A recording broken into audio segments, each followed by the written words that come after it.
Hi, this is Ben Miller, game designer and campaign lead for Eye of the North. Guild Wars Eye of the North is our first true expansion because it is entirely created for existing Guild Wars players.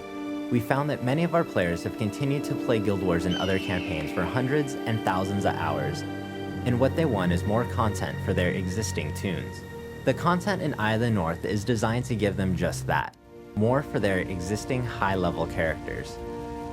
This has been very exciting for us because whenever we released a new standalone campaign, we have to design new professions, starter armor, and tutorials. After creating 3 gigantic continents, we feel that the world of Guild Wars is big enough in scope and are excited to use Eye of the North to make that content deeper. We've made a number of enhancements to the Guild Wars engine to ensure that it is the best looking Guild Wars game ever. Our new shader effects make visuals like this forest fire possible. Eye of the North takes place in the continent of Tyria, the location of the original Guild Wars game. Set several years later, players get to learn what happened to the cultures and characters that they interacted with previously. Eye of the North is filled with all sorts of new ways for existing Guild Wars players to change the look and appearance of their existing characters.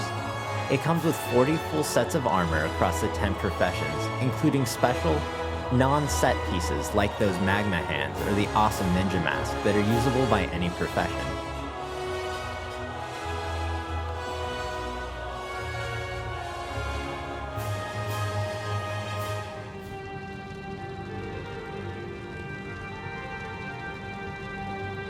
The Eye of the North is an actual location in the game.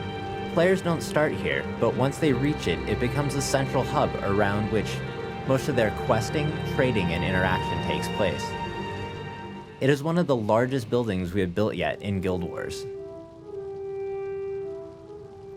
Now, we announced Guild Wars 2 earlier this year, and in part of that, we announced that players would be able to play as other races for the first time.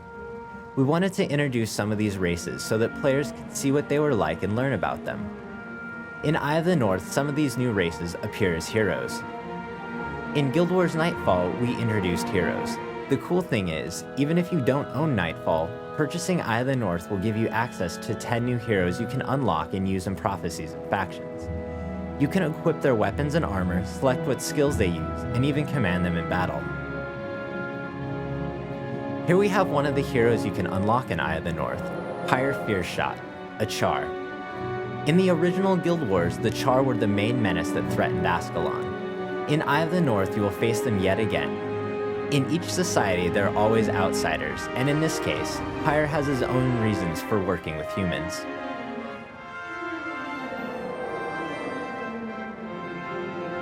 Next, we have Vec, who is an Asura. The Asura are an extremely powerful, magical underground race that were driven to the surface by the appearance of the Destroyers, another of the menaces that players will learn about and fight in Eye of the North. The Asura are a highly intelligent race who aren't afraid to let you know how much smarter than you they are at every chance they get. Lastly, we have the beautiful Jorah, a Norn. More at home in the far Shiver Peaks, staring down a giant frostworm in a blizzard than in Lion's Arch or Kainang. The Norn make it very clear from the get-go, they don't have armies, they have heroes. Here's the Norn settlement of Gunner's Hold. Cultures play an important role in Eye of the North, and building one's reputation with a culture will yield many benefits. One of the ways to do this will be to play their minigames. Playing these minigames isn't required, but they add a lot of additional content for our players. The Norn are a warrior race. They value strength and combat, so their minigame is the Norn Fighting Tournament. The call has gone out across the land for all the very best champions to compete in it. As a result, players will fight against heroes, henchmen, and villains from the previous 3 campaigns. The better you do in these minigames, the faster your reputation grows. This will unlock powerful consumable items, increase the effectiveness of the PvE-only skills they've taught you, and even give you access to unique armor sets.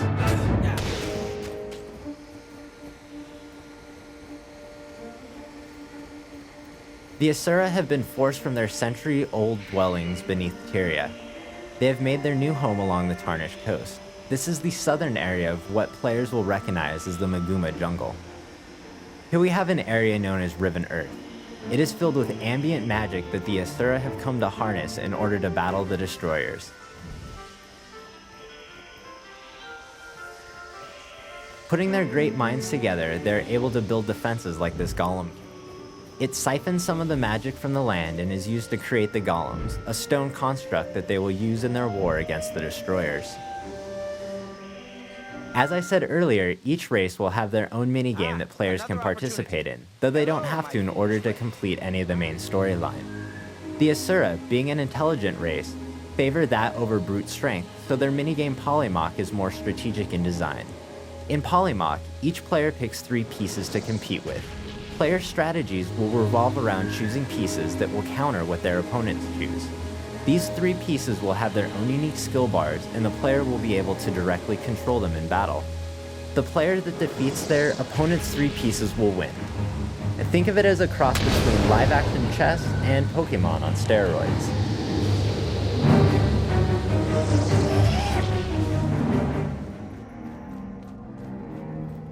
When we release a new product, we always want to provide some exciting new ways to play the game. With Eye of the North, it's all about the dungeons. We want to provide a classic dungeon crawl experience for our players. There are 18 huge, multi-level dungeons for them to explore. They range from hallowed catacombs to fiery caves and icy caverns. Players will have to look out for various traps, puzzles to solve, and big bad boss monsters to defeat at the end of each dungeon. We want these areas to really be about exploring, so we are also including various tools that help the players delve deep into these dungeons without making them feel like they are railed along a certain path. There are level maps that they can find that will show locations on the mission map, such as boss rooms, dungeon keys, and other important stuff. Another thing about dungeons is that there is more than one way around many of the challenges. You can use PvE only skills, existing skills, or even some clever thinking to outwit or just outfight just about any obstacle. Here we see some oozes, one of the many unique creatures you can fight in Eye of the North. Speaking of fighting, you just heard the music change as combat started. We created a new battle music engine that will change the music based upon what your character is doing. The music will change when entering combat, when you fight a boss monster, and will even mark when you're in a fight way above your head.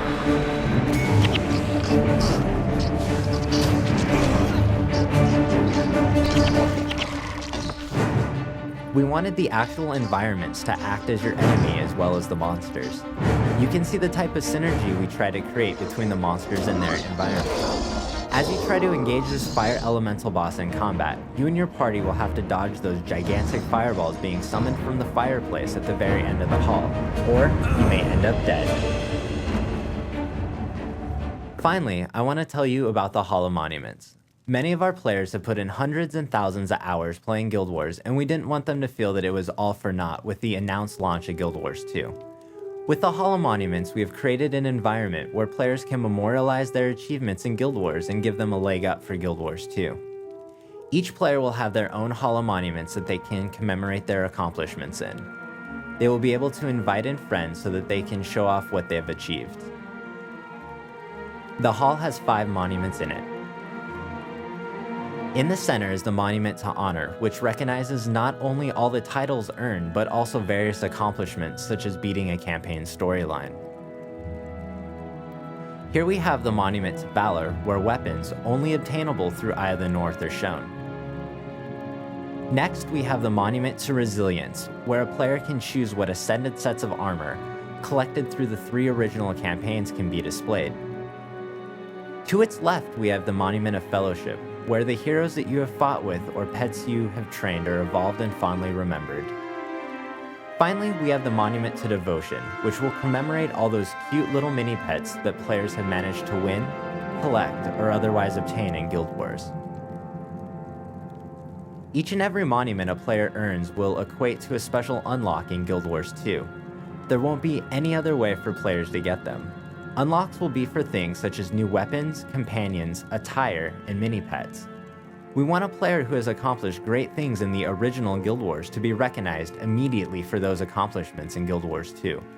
These accomplishments will be active the day Guild Wars 2 goes live, so that they start out with the ability to show off all their devotion, their valor, and their honor. That's it for this demo of Eye of the North. Thanks for being here. Hope you enjoyed it. We look forward to seeing you all online.